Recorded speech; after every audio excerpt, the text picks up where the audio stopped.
No vídeo de hoje nós vamos falar sobre mais uma história de sucesso de um empreendedor brasileiro, o empresário e empreendedor Luciano Heng.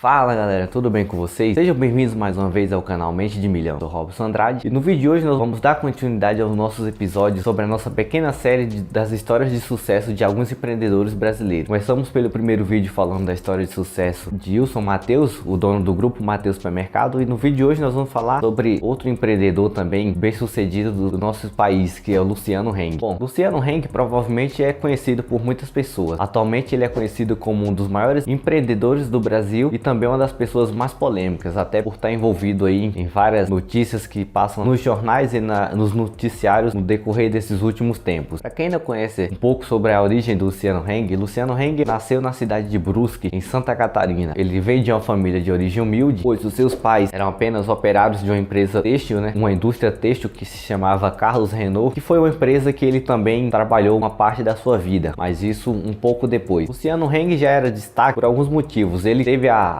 oportunidade de fazer uma faculdade e ele fez uma faculdade de tecnólogo em processamento de dados também em Santa Catarina, onde ele também se destacou e foi presidente do conselho estudantil por 3 anos. Aos 17 anos de idade, Luciano Heng foi admitido na mesma indústria que seus pais já trabalhavam, que seria a Carlos Renault, onde ele começou ali próximo dos seus 17 anos de idade a trabalhar na indústria de tecelagem, e em 1980, quando ele tinha aproximadamente 21 anos de idade, ele comprou uma pequena empresa que se chamava Tecelagem Santa Cruz. E daí ele iniciou a sua carreira no ramo dos negócios de tecelagem, pois ele já trabalhava em empresa, ele adquiriu conhecimento e experiência, além de ele ter uma certa habilidade para lidar com negócios, ele passou adiante e quis fazer parte desse mesmo ramo de tecelagem por conta própria. E após ele comprar essa pequena empresa, ele começou a vender na cidade de Brusque, onde surgiu a sua primeira loja, a primeira loja da Havan, e com o tempo essa loja foi tomando uma proporção maior, até pelo fato da cidade de Brusque, no momento em que a sua empresa surgiu, estava em expansão, principalmente pelo poder e pela fama de ser uma cidade onde estava sendo bem desenvolvida, se tornando uma cidade desenvolvida economicamente e outros fatores também envolvendo o mercado de tecelagem.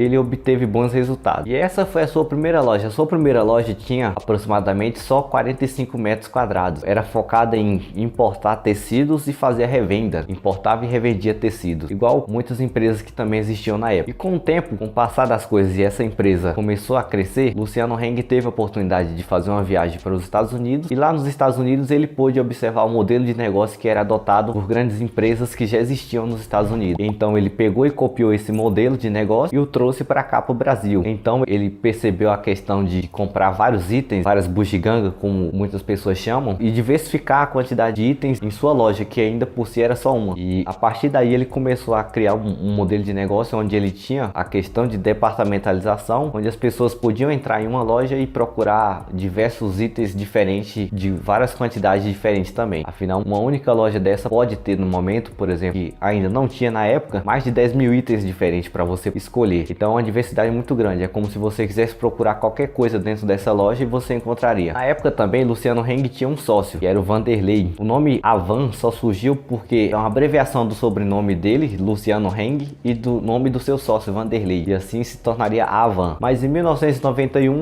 o seu sócio se desligou da sociedade e Luciano Heng começou a tocar a sua empresa sozinho mesmo. E a partir daí ele começou a pensar também em expandir a empresa para outros estados, algo que na época também só existia ali dentro do seu próprio estado, tanto na cidade de Brusque como outras pequenas lojas que eles já tinham criado, mas sempre dentro do estado de Santa Catarina. E Luciano Heng começou a visar a expansão das suas lojas e de uma forma bem agressiva, pois hoje em dia a empresa já possui quase 200 lojas espalhadas por todo o Brasil, e pensando sempre na questão de estratégica de locais bem escolhidos. Por exemplo, as lojas da Havan sempre ficam em locais próximos de rodovia, de fácil acessibilidade, e o objetivo dele era começar a expandir essas lojas e criar lojas em cidades pequenas, pois a maioria das suas lojas pode-se observar que não ficam em grandes capitais, ficam em cidades do interior espalhadas aí por vários estados diferentes. Essa era uma parte da sua estratégia de negócio, expandir primeiramente de forma gradativa pelas cidades menores e assim vir surgindo para as capitais. Por exemplo, em São Paulo mesmo, na cidade, ainda não possui nenhuma. Tem uma mais próxima, fica próximo de Barueri, mas que quem sabe daqui a algum tempo também não surge uma maior. É questão de tempo, pois o objetivo dele é expandir cada vez mais as suas lojas e o seu negócio. Outra coisa que é interessante também é que a empresa no momento mostrou um faturamento no ano de 2020, mesmo em época de pandemia e tudo mais, todo mundo passou um faturamento próximo de 10 bilhões de reais. Isso em um momento supostamente de crise e que tende só a crescer também nos próximos anos. Tanto porque ele continua a criar mais lojas e expandir lojas aí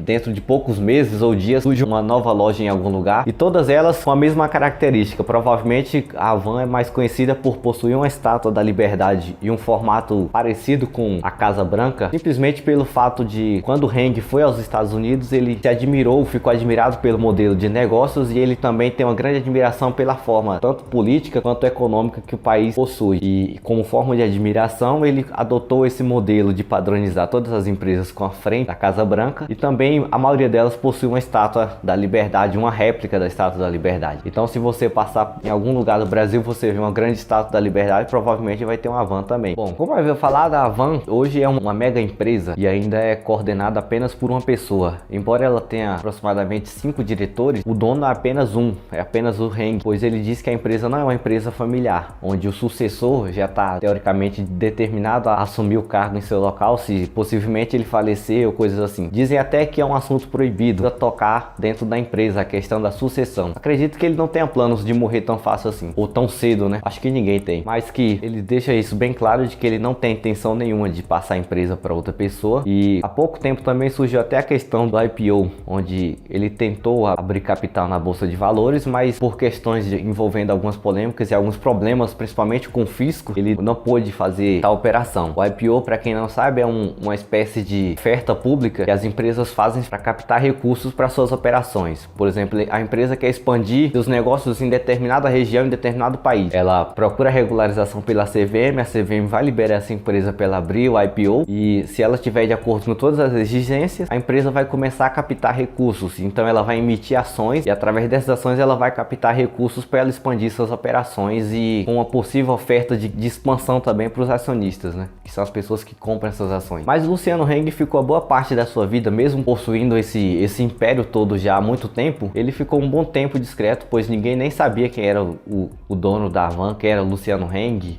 ou o velho da Havan, como muitas pessoas chamam. Mas que aproximadamente de 2018 para cá, ele se tornou uma pessoa muitas vezes exposta demais aí na mídia, nas redes sociais. Ele se expôs, começou a se expor até pelo fato de várias especulações em torno de quem era o dono da empresa. Surgiu histórias na época de que os donos eram os ex-presidentes, Lula, Dilma, ou até mesmo empresários chineses ou americanos. E por fim, ele surgiu mostrando aí uma certa afinidade com o candidato a presidência da República na época, que é o nosso atual presidente, e isso tornou ele uma pessoa admirada por muitas pessoas, mas também odiada por muitas. Nós estamos aqui também para julgar se ele é uma boa pessoa ou não na questão política ou no que ele acredita. Não é um papel nosso, estamos apenas falando sobre o seu perfil empreendedor, pois mesmo ele surgindo de origem humilde, não podemos deixar de negar que ele é um grande empreendedor sim. E de forma direta ou indireta ele ajuda muitas famílias, ele dá emprego para muitas famílias e de certa forma também contribui com o crescimento de muitas coisas de economia também, de economia local, de muitos municípios, de muitas cidades. Embora a questão política seja algo que muitas pessoas gostam de discutir, temos que olhar só simplesmente para o lado empreendedor. Ele veio de origem humilde, nasceu em uma família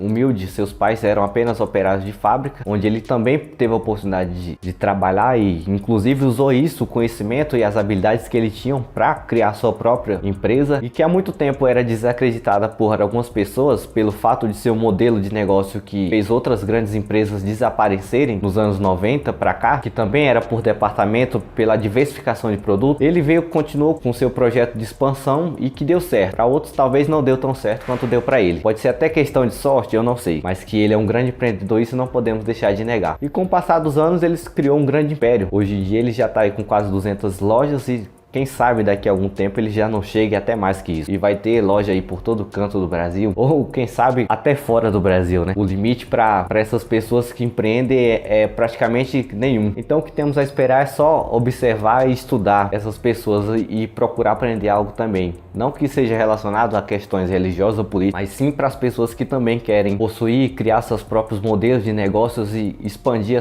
as suas pequenas empresas. Ou simplesmente criar sua pequena empresa do zero. Que às vezes vezes não acreditam na possibilidade por não ter nada, por não ter conhecimento ou não ter nenhum capital. Mas o primeiro passo é você acreditar que vai dar certo. Assim como ele, assim como vários outros empreendedores de sucesso que acreditaram na sua capacidade e no seu potencial. Qualquer um de nós também pode. Bom, o que fica para vocês é isso, pessoal. Não é questão de julgar, pois for observar e analisar as notícias que passam aí todo dia, podemos simplesmente odiar talvez ele como qualquer outro empresário, mas não podemos deixar de observar que por trás de polêmicas envolvendo o nome da pessoa existe também um grande empresário que de qualquer forma ajuda muitas outras pessoas também. A Van aí deve ter aí uma casa de 30 mil pessoas empregadas ou até mais que isso, se eu não me engano. Então são mais de 30 mil famílias de certa forma sendo beneficiadas com emprego, tendo o que comer, tendo dinheiro para pagar suas contas. E é esse o objetivo, isso é o que ainda é importante para nós, ainda mais no momento que nós vivemos aí, que não temos praticamente ajuda nenhuma, principalmente do nosso governo. Pois é isso, pessoal. Antes de mais nada, eu gostaria de pedir para você que gosta desse tipo de conteúdo, que você se inscreva no canal, ative suas notificações e compartilhe com seus amigos sempre que for possível. E até a qualquer momento.